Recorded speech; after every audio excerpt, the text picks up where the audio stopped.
शहीद स्मारक पर मैं अभी एक बार फिर खड़ा हूँ, क्योंकि मामला जस्टिस का है, मामला इंसाफ का है, मामला एक बेजुबान बेटी मूक बधिर डिम्पल हत्याकांड का है, या यूँ बोलें कि कन्या हत्याकांड का मामला है। अब डिम्पल मीना वाकई अब भी एक डिम्पल मीना हत्याकांड नहीं रहा, ये राजस्थान की निर्भया मामला बनता जा रहा है। आप ये देख रहे हैं कि 5 तारीख से डिम्पल मीना के इंसाफ के लिए यहाँ शहीद स्मारक पर धरने की शुरुआत की गई थी। 5 के बाद जैसे जैसे दिन बढ़ते जा रहे हैं, धरना उग्र रूप लेता जा रहा है। कल भी हमने यहाँ दिखाया था कि सर्व समाज की एक बहुत बड़ी बैठक हुई थी और उसमें निर्णय लिया गया कि 3 दिन में एक ऐसी रणनीति तय की जाएगी जिससे चाहे कुछ भी हो, लेकिन सरकार को झुकना पड़ेगा और प्रशासन को आरोपी के खिलाफ कार्रवाई करनी पड़ेगी। अब यह बात एक विशेष समाज की नहीं है, बात यह राजस्थान के सर्व समाज की है, हिंदुस्तान के सर्व समाज की है।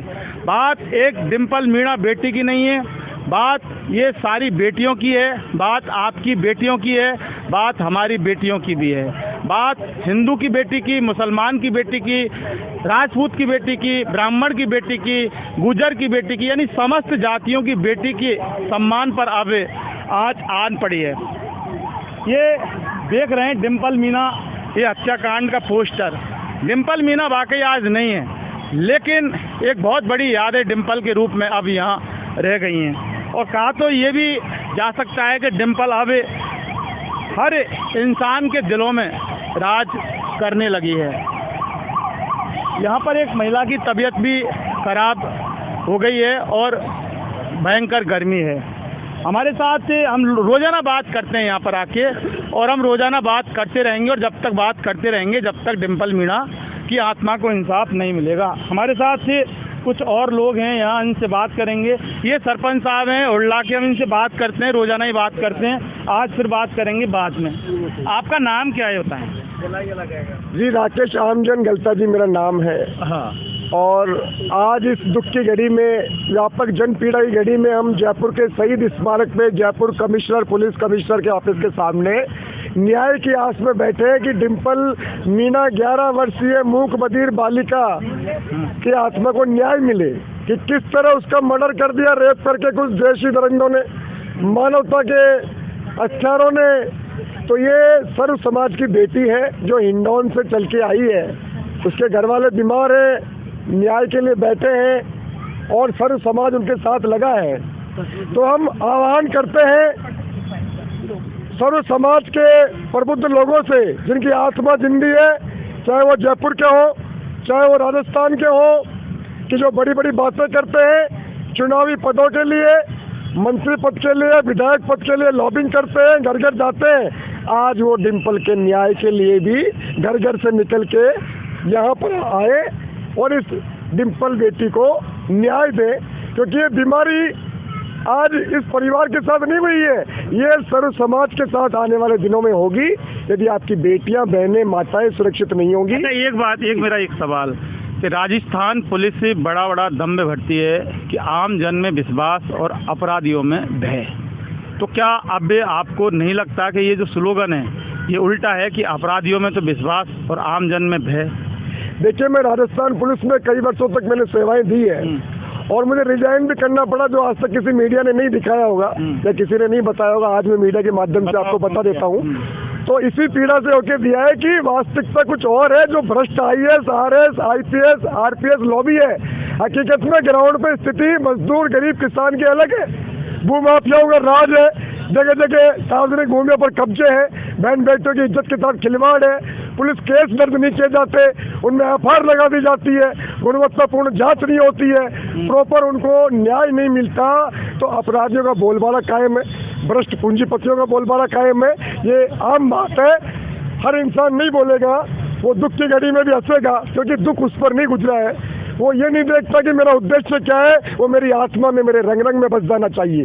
अच्छा, एक बात और जी, कि उत्तर प्रदेश की योगी सरकार की तर्ज पर जी राजस्थान की भजनलाल शर्मा आ चुकी है जी अपराधियों के घरों पर सरेआम बुलडोजर। जी और अभी भी एक भट्टी कांड हुआ था भीलवाड़ा में। हाँ भीलवाड़ा में जी।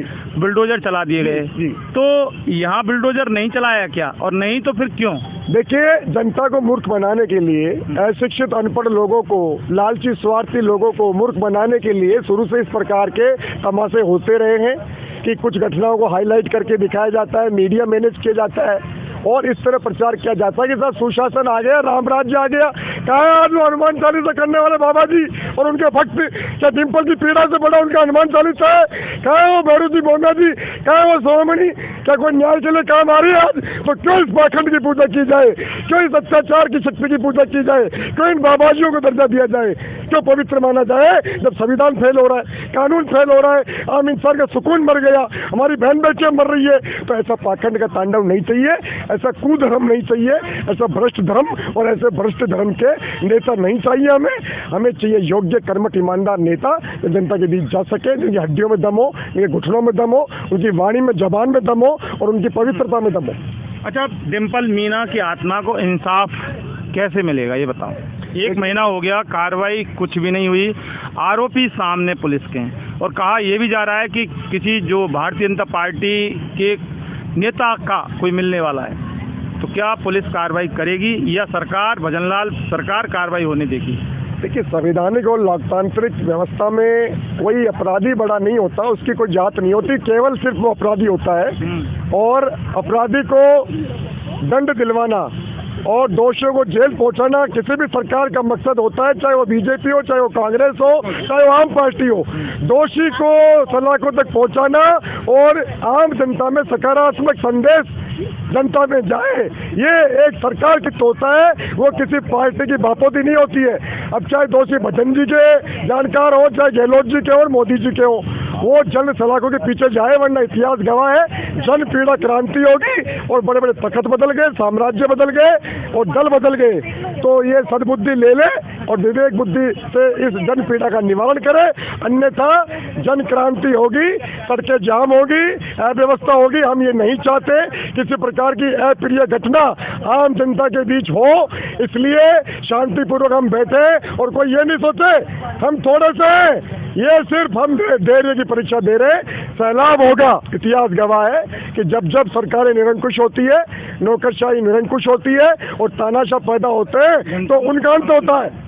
जी देखिए, मैसेज बहुत बड़ा और संदेश बहुत बड़ा है। सरकार को भी आगाह किया, प्रशासन को भी किया और बताया खुद पुलिस की सेवा करते थे, लेकिन रिजाइन क्यों दिया किसी ने नहीं बताया, लेकिन आज इन्होंने इन्वेस्टिगेशन मीडिया पर खुद बता दिया। इस बारे में बाद में ज़्यादा बात करेंगे। सवाल बात करते हैं डिम्पल मीना के जस्टिस की, डिम्पल मीना के इंसाफ की।